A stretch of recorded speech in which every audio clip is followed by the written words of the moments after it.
Now that the Boruto anime has finished the Mujina Bandits arc of Boruto, I thought now is the time for us to dive into the event that occurred nearly 1 year after the Mujina Bandits arc and right before you get to the Owl arc of the Boruto manga. In particular, I wanted to talk to you guys about Sasuke's training with Sarada and go over some of the things that he taught her, in particular a specific jutsu. So if you're a longtime viewer going back to my days on making Naruto content back on Kryptonian Saiyan, then you guys are no doubt familiar with the fact that for almost 2.5 years, I've been talking about how Sasuke takes time to train Sarada during the time skip. During the Sasuke Shinden novel, The Teacher's Star Pupil, we see Sarada with a fully mature 3 Tomoe Sharingan, which played a huge role later on in the timeline during the current events of the Boruto manga. We see Sarada use Wind Release and it catches Sasuke's attention, and we see a heartwarming moment where Sasuke teaches Sarada how to find chakra signatures using her Sharingan. However, one major aspect of their training was when it came to Lightning Release. Manga readers felt completely off guard when Sarada whipped out an extremely overpowered lightning style jutsu in a very key fight, but like I said in my review,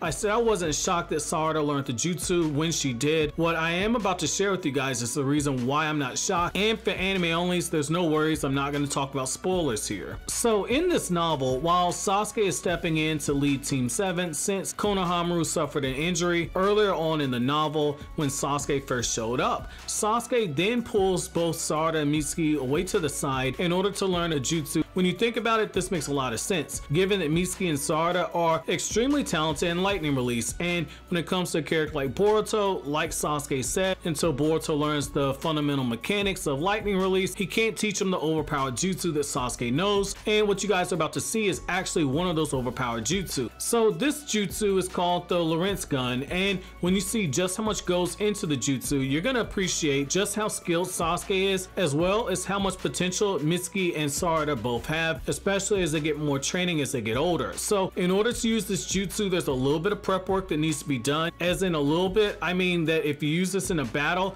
it's going to prove to be a lot of extreme extra work if you're not completely mastered of this jutsu. But the jutsu itself is more than worth it, and it pays itself forward several times in spades. So the very first thing the user has to do is they have to generate Lightning Release chakra and connect separate points for the jutsu to work. At this point, the user or a teammate can throw a simple kunai into the radius of the magnetic field that is created as a result of this jutsu. At this point, just casually throwing a kunai into the field will exceed over 767 miles per hour, putting the traveling speed of the kunai just over the speed of sound. Now, the boost in speed is enough that a casual throw of the kunai boosts its speed enough that it has enough destructive force that it can obliterate an entire tree, and it can even take out a large chunk of a cliffside if it hits it. As you guys can imagine, being hit by one of these attacks, especially up close and personal, isn't something you want to find yourself on the other side of. Now, to put this into further perspective for you, okay, Jiraiya needed Sage Mode in order to ascend to the level where he stated to be able to destroy a mountain, as stated by Masashi Kishimoto in Naruto Data Book 3. So when you look at it, Sarada and Mitsuki are now in possession of a jutsu that can destroy an entire cliffside upon impact from casually throwing a kunai into the field. Now,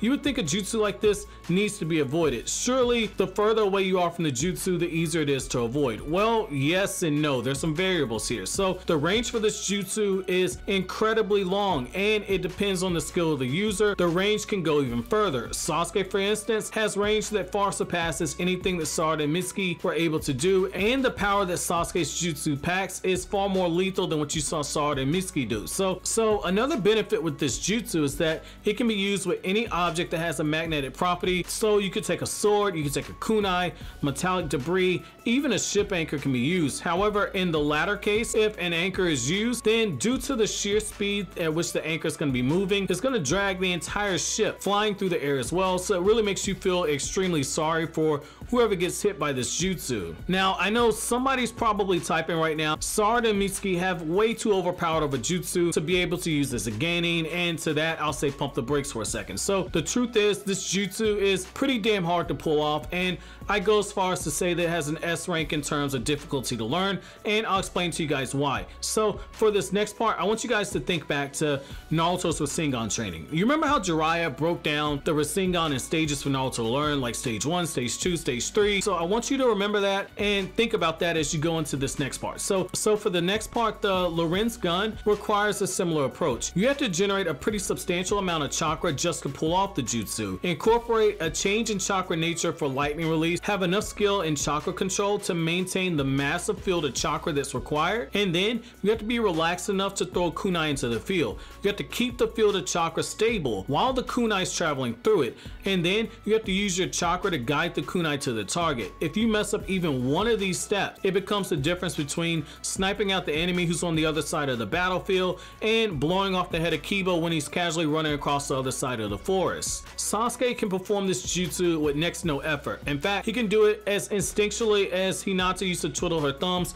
whenever she got nervous in part 1 of Naruto. Sarada and Mitsuki, on the other hand, even if they completely concentrate on the jutsu, they struggle to pull it off. One of them has to focus on keeping the field of chakra maintained, and the other one has to throw a kunai and they have to use their chakra to guide it. Even by splitting up the work in the way that they do, they still have a big time struggling in order to be accurate, and neither of these Genin are able to pull off the jutsu on their own individually. However, with that being said, once they do master this jutsu and they are able to perform it by themselves, Sarada and Mitsuki are going to be pretty freaking deadly, especially as Sarada uses her Sharingan Eye Insight in order to predict the movements of her target, and she fires that jutsu off at the spot where her target was running to before they even arrived at it. But until Sarada is able to master this jutsu, we're not going to be able to see anything epic like that. So how do you guys feel about them learning a jutsu that's this impressive, and how impressive are you guys that Sasuke was able to do this all on his own? Personally, I love this because it shows that just for as much of a prodigy that Sarada and Mitsuki are individually, even their combined genius is nothing compared to Sasuke. As a reminder, Sasuke on a whim was able to use his Susanoo as a conduit to take in all the Biju chakra. So personally, I'm not shocked, but I do love Sasuke in that he dropped an extremely difficult jutsu